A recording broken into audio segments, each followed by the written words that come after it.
Hi అండి. అందరికీ నమస్తే. నేను మీ సత్య. మీరందరూ ఎలా ఉన్నారు? అందరూ బాగుండాలని మనస్ఫూర్తిగా కోరుకుంటున్నాను. ఈరోజు ఒక ఆసక్తికరమైన విషయం తీసుకొచ్చాను మీ ముందుకి. యాక్చువల్లీ ఇది ఏంటి అంటే కొంచెం దేవుళ్ళని నమ్మని వాళ్ళ గురించి, నమ్మినా కూడా సైంటిఫిక్‌గా ఎలా జరుగుతుంది అని ఆలోచించే వాళ్ళ గురించి, దేవుడిని అసలు నమ్మని వాళ్ళ గురించి కూడా ఇది వర్తిస్తుంది. ఇంక విషయంలోకి వెళ్తే దేవుడంటే ఏంటి? పూజ చేయకపోతే ఏమవుతుంది? ఇది చాలా మందిలో ఉండే ప్రశ్న. ఒక పక్కన వాళ్ళకి దేవుడంటే ఒక చిన్న భయం. అమ్మో! మనం పూజ చేయకపోతే శాపం ఇస్తాడేమో, లేకపోతే ఏం జరుగుతుందో అని ఒక భయం. మరొక పక్కన పూజ చేసుకోవడానికి కొంతమందికి ఇంట్రెస్ట్ ఉండకపోవచ్చు, టైం కలిగి రాకపోవచ్చు, ఇంకేదైనా కారణం అవ్వచ్చు. ఇక ఈ ప్రశ్న అంటే దేవుడంటే ఏంటి? పూజ చేయకపోతే ఏమవుతుంది? అనే ఈ ప్రశ్న చిన్న పిల్లలే కాదు, ఈరోజు చదువుకున్న పెద్దవాళ్ళు కూడా అడుగుతున్నారు. ఇది అవిశ్వాసం కాదు, అవగాహన లోపం. దురదృష్టవశాత్తు మన సమాధానం చాలా సార్లు ఇలాగే ఉంటుంది. అలా మాట్లాడితే కళ్ళు పోతాయి. ఇది అజ్ఞానం నుంచి వచ్చే భయపెట్టే మాట. దేవుడు కళ్ళు పోగొట్టే శాడిస్ట్ కాదు. ఇలా చెప్పడం వల్ల దేవుడిపై ద్వేషం, ధర్మంపై విరక్తి పెరుగుతుంది.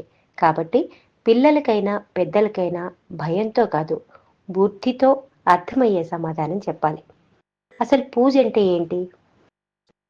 పూజ అనేది చాదస్తం కాదు, అంధవిశ్వాసము కాదు, మనసుతో చేసే యోగ ప్రక్రియ.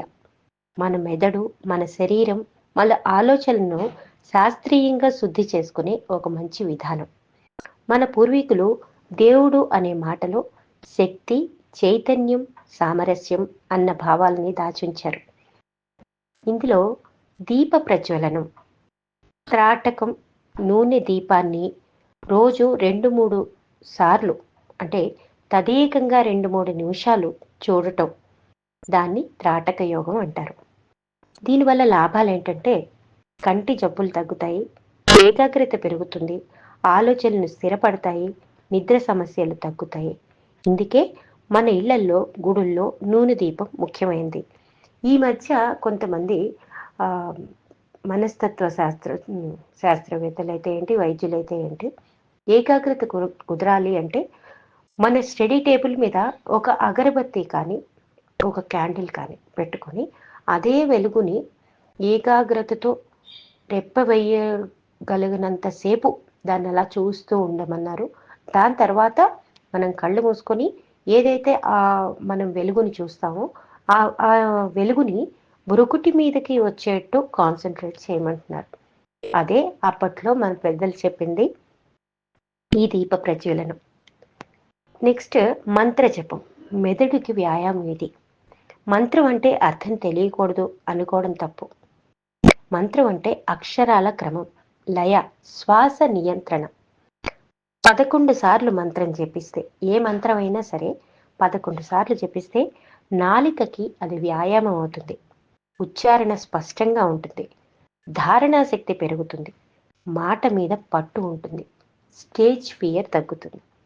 అందుకే మామూలుగా చదివే పిల్లల్లో కంటే కూడా వేద పాఠశాలలో పిల్లలు ఎక్కడికి వెళ్ళినా మీరు గమనించండి, చాలా ధైర్యంగా మాట్లాడతారు, చాలా స్పష్టంగా మాట్లాడతారు, వాక్శుద్ధి వాళ్ళకి ఎక్కువ ఉంటుంది, గట్టిగా మాట్లాడతారు.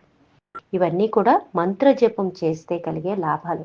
ఎప్పుడైతే గట్టిగా మాట్లాడతారో, వాక్శుద్ధి ఎక్కువగా ఉంటుంది, ఉచ్చారణ స్పష్టంగా ఉంటుందో ఆటోమేటిక్గా శ్వాస ప్రక్రియ అనేది అంతా కూడా క్లియర్ అవుతుంది.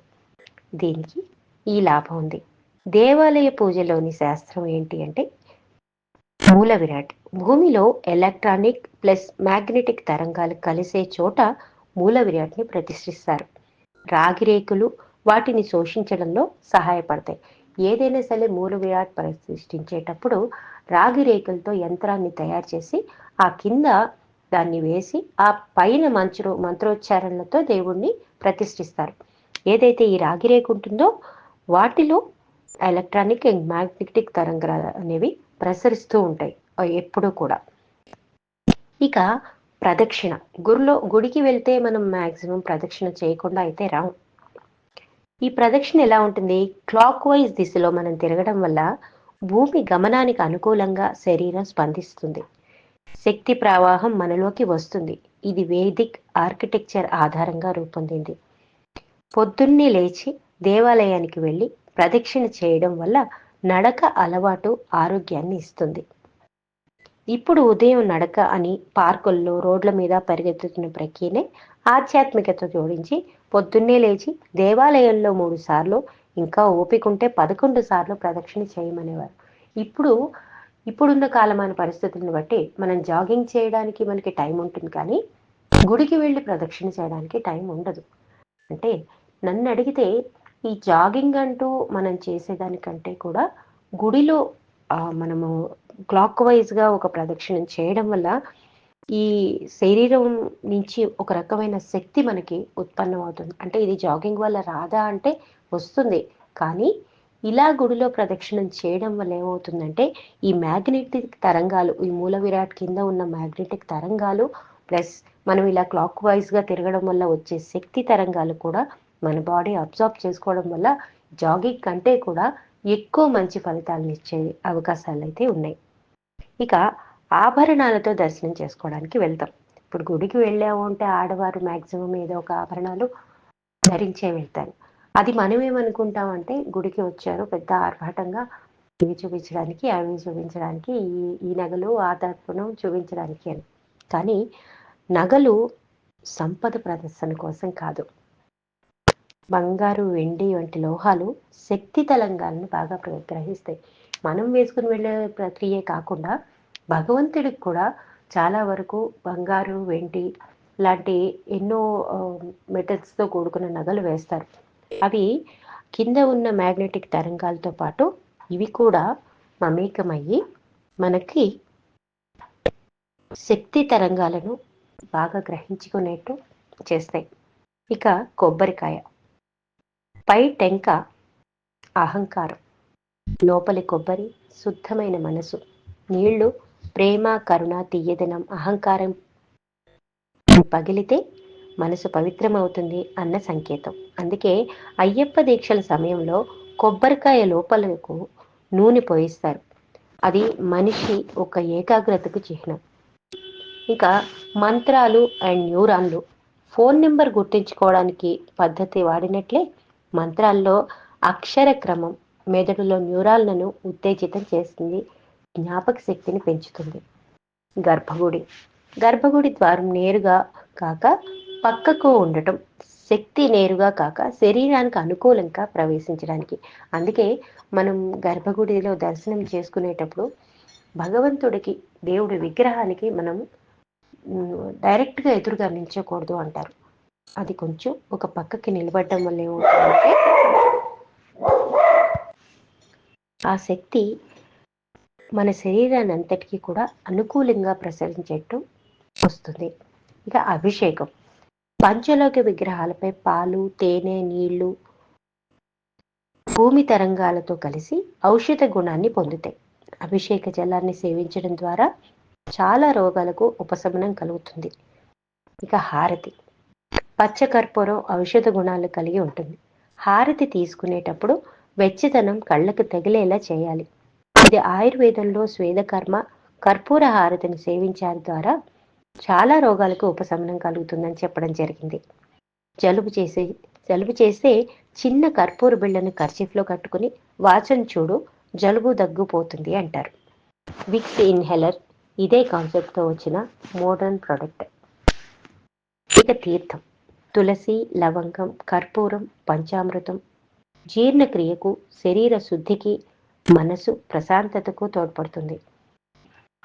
అసలు మామూలుగా కూడా మీరు ఒకసారి గమనించండి, గుళ్ళో తీర్థం తీసుకున్న తర్వాత మన ముక్కు నుంచి గొంతుకి తీసుకునే ఊపిరి ఏదైతే ఉంటుందో చాలా సాఫ్ట్గా, చాలా కూల్గా వెళ్ళిపోయిన ఒక ఫీల్ వస్తుంది.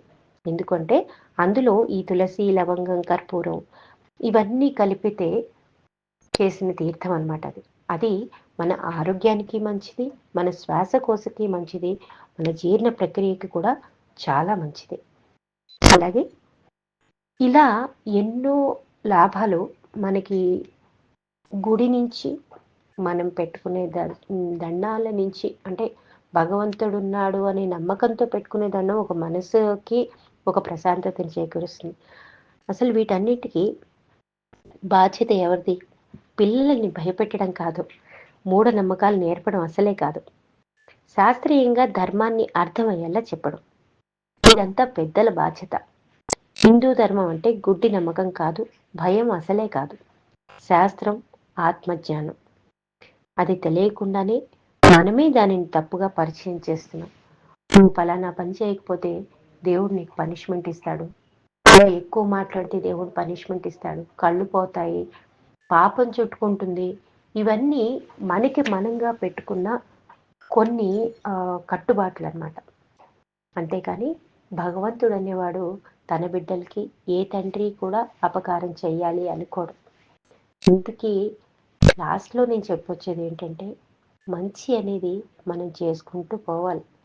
ఫలితం అనేది ఆశించొద్దు. ఆ భగవంతుడు మనకి ఎప్పుడు తోడుగా ఉంటాడు.